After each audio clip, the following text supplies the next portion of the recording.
Hey guys what's up. तो आज हम लोग बात करेंगे एंड ऑप्थेल्माइटिस के बारे में।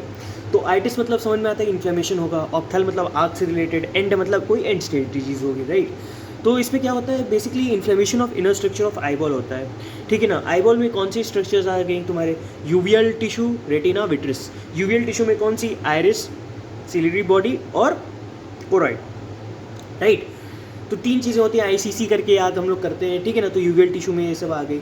रेटिना, विट्रिस हो सकता है, इसको भी इन्वॉल्व कर सकता है एंडोथेल्माइटिस में। अब इसके अलावा क्या हो सकता है, इन्फ्लेमेशन क्या रहा, with pouring of exudates into anterior and posterior chamber of I.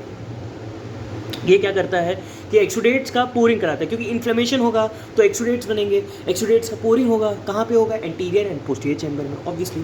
Superlative inflammation of all layer of eyeball except sclera. अब देखो मैंने स्क्लेरा पहले में नहीं लिया था नाम, लेकिन यहाँ पे एक्सेप्ट स्क्लेरा है। एंड ऑप्थेल्माइटिस जो है स्क्लेरा को इन्वॉल्व नहीं करेगा, ये बहुत इंपॉर्टेंट एक्सेप्शन है, राइट। तो ये एमसीक्यू में भी पूछ सकते हैं ऐसे कि which of the following layer will not be included in the case of endophthalmitis. तो चार ऑप्शन दे देंगे, विट्रस, रेटिना, यूविया और ये आपका स्क्लेरा। तो आपको क्या मार्क करना है, स्क्लेरा, ऑब्वियसली चीज़ है, ठीक है ना। बहुत ये तो इतने आसान क्वेश्चन आते नहीं है वैसे generally. Infection of vitreous cavity क्या है कि ये है सर्जिकल इमरजेंसी। अब विट्रस कैविटी में कोई भी इन्फेक्शन होता है तो वो कैसा इन्फेक्शन है, वो सर्जिकल इमरजेंसी है, राइट। क्यों, ये भी जानना जरूरी है। तो समझते हैं कि एंड अर्ली ऑनसेट एंडोप्थेल्माइटिस और लेट ऑनसेट एंडोप्थेल्माइटिस के बीच में डिफरेंस, राइट। तो अर्ली ऑनसेट क्या होता है, बेसिकली 6 वीक से कम में, 6 वीक से कम में अगर कोई भी एंडोप्थेल्माइटिस का साइन एंड सिम्टम आ रहा है, यूजुअली ये 2 से 3 दिनों में आ जाता है, तो इसको क्या कहते हैं, अर्ली ऑनसेट। और ये 6 वीक से ज़्यादा अगर हो गया, ये खींच गया, तो ये इसको लेट ऑनसेट ऑफ एंडोप्थेल्माइटिस कहेंगे, राइट। अर्ली ऑनसेट के कॉजेज क्या क्या हो सकते हैं, स्टैफ एपिडर्मिडिस जो कि परफोरेटिंग इंजरी के बाद में हो सकता है, या staph aureus surrounding suture due to secondary infection, right.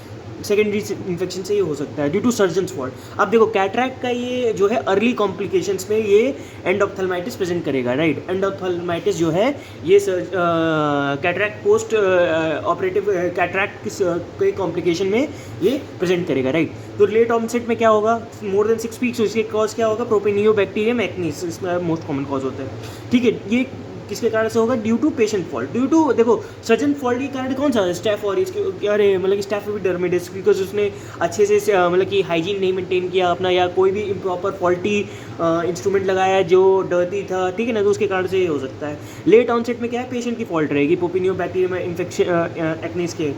और अगर कोई फंगस इन्वॉल्व हो गया, जैसे कैंडिडा एल्बिकेंस या कॉटन बॉल, एल्बिकेंस में कॉटन बॉल होता है, स्ट्रिंग ऑफ पल्स अपीयरेंस देख सकते हैं वहाँ पे, ठीक है। क्लिनिकल फीचर्स में क्या क्या है, इमेंस पेन होगा बंदे को, आंखें बहुत ज़्यादा दर्द होगा, ठीक है। पेन इसका बहुत ही इंपॉर्टेंट कैरेक्टरिस्टिक फीचर है, पेन हो सकता है, मार्क कंजेशन हो सकता है, ठीक है ना।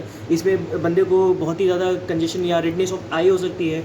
ड्रामेटिक लॉस ऑफ विजन, मतलब कि 72 घंटे के अंदर 6/6 विजन तो हैंड मूवमेंट पे ही बंदा आ सकता है, ठीक है। इसीलिए इसको क्या कहते हैं, इसको सर्जिकल इमरजेंसी कहते हैं, राइट। इसीलिए इसको क्या कहते हैं, सर्जिकल इमरजेंसी, क्योंकि 6/6 से विजन वो 72 घंटे के अंदर, 3 दिनों के अंदर ही वो कहेगा, डॉक्टर साहब मेरे को 3 दिन पहले बहुत बढ़िया दिख रहा था, अभी तो हाथ का मूवमेंट पे भी नहीं हो रहा है बढ़िया से, ठीक है। ड्रामेटिक लॉस ऑफ विजन, और बहुत ही ज़्यादा दर्द कर रहा है, और आँख उसकी देखो एकदम इंटेंस रेडनेस ऑफ आई रहेगा, राइट। लैक्रामेशन होगा कि उसकी आँख से पानी आ रहा होगा। फोटोफोबिया होगा बंदे को, मतलब कि धूप में जाने से एलर्जी, मतलब कि नहीं जाना चाहेगा, अवॉइड करेगा जाना। कॉर्नियल हेज हो सकता है, ठीक है ना। तो ये सब चीज़ें आपको क्लिनिकल फीचर्स मिलेगी, ठीक है ना। तो क्लिनिकल फीचर्स में कॉर्नियल हेज लिख लो, ठीक है ना। अभी तो साइन सिम्टम्स को तो अलग अलग लिखा नहीं है, क्लिनिकल फीचर्स में लिख लो, छोड़ो। ट्रीटमेंट अभी देखो, अभी मैं 2 तरीके की ट्रीटमेंट बताऊंगा आगे चल के, लेकिन अभी जो ड्रग ऑफ चॉइस है, ठीक है ना, मैं अभी 2 तरीके से बताऊंगा कि एक जब आपका ब्लाइंडनेस हो जाती है और जब नॉन ब्लाइंडनेस हो। अभी ब्लाइंडनेस मतलब कि कुछ विजन प्रेजेंट हो, तो कुछ विजन प्रेजेंट होने के चक्कर में इसमें देते हैं इंट्राविट्रियल वैंकोमाइसिन, जो कि ग्राम पॉजिटिव ऑर्गेनिज्म के लिए देंगे, प्लस इंट्राविट्रल सेप्टाजिडीन दे देंगे फॉर ग्राम नेगेटिव ऑर्गेनिजम्स, ठीक है ना। जैसे आपने पढ़ा होगा अपनी फार्मा की नॉलेज से, आपको पता होगा कि वैंकोमाइसिन कब देते हैं, ग्राम पॉजिटिव के लिए देते हैं। सेप्टाजिडीन जो कि आपका ये होता है, सेफेलोस्पोरिन होता है, तो उसको ग्राम नेगेटिव ऑर्गेनिज्म को देते हैं। और इंट्राकैमरल इंटू एंटीरियर चैम्बर ऑल्सो, मतलब कि ये इंट्राकैमरल भी दे सकते हैं, ठीक है ना, तो दे सकते हैं। और विट्रेक्टमी भी इसके अलावा करा सकते हैं, ठीक है ना। प्रिकॉशन क्या क्या करा सकते हैं कि आईलिड एंड आई लैशेस जो है क्लेंस करें हम अच्छे से, कि हम बार बार आँखों को, अपनी आईलिड को, लैश को अच्छे से क्लीन करें, प्रोविडीन आयोडीन लगा के सब, मतलब अच्छे से क्लेंसिंग करें, ठीक।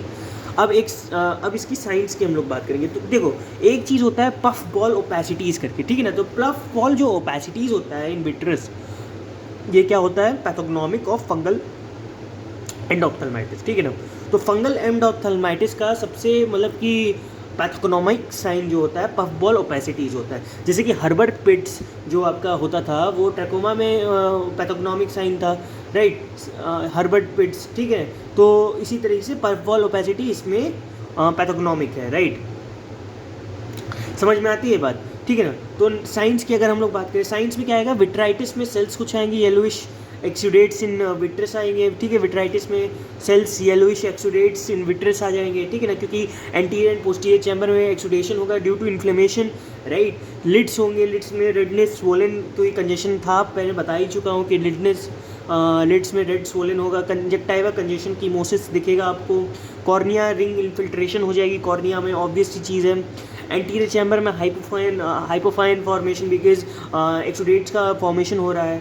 प्यूपिल क्या होगा, येलो रिफ्लेक्स पॉजिटिव होगा, ठीक है ना। एमरोटिक रिफ्लेक्स इसको कहते हैं। तो ये एक चीज़ बहुत ही कैरेक्टरिस्टिक सा टर्म बस याद रखना कि प्यूपिल में एमरोटिक रिफ्लेक्स होता है प्रेजेंट, ठीक। आईओपी जो है इनिशियली इंक्रीज होगा, लेकिन बाद के केसेस में डिस्ट्रक्शन ऑफ सिलियरी बॉडी के जब वो इन्वॉल्व कर लेगा, जब वो अपना यूबिया की टिश्यू को इन्वॉल्व कर लेगा, सिलियरी बॉडी को इन्वॉल्व कर लेगा, तो आईओपी इवेंचुअली डिक्रीज होगा।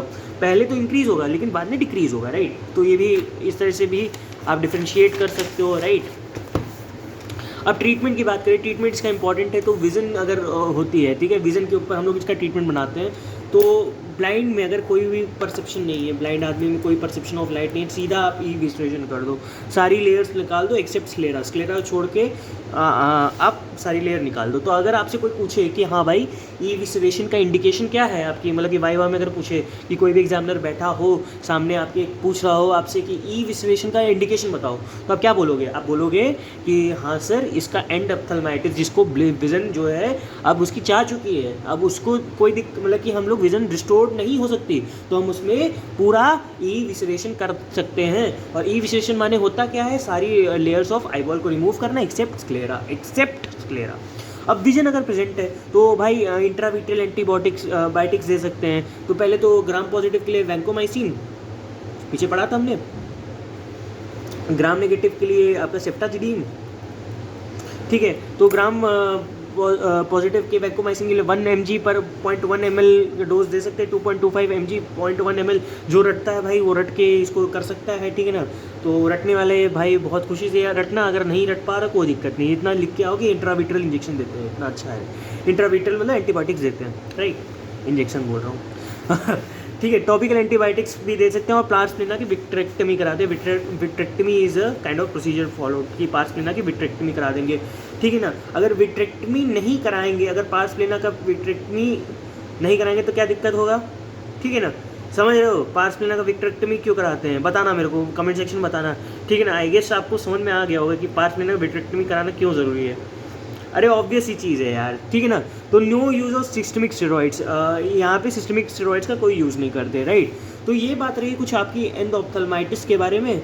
आई होप आपको ये समझ में आया होगा और उम्मीद है कि आप इसके अलावा जो भी चीज़ें हैं आप कमेंट सेक्शन में आप लिख के पूछेंगे मुझसे, और मिलते हैं आपसे नेक्स्ट वीडियो में, तब तक ले बाय।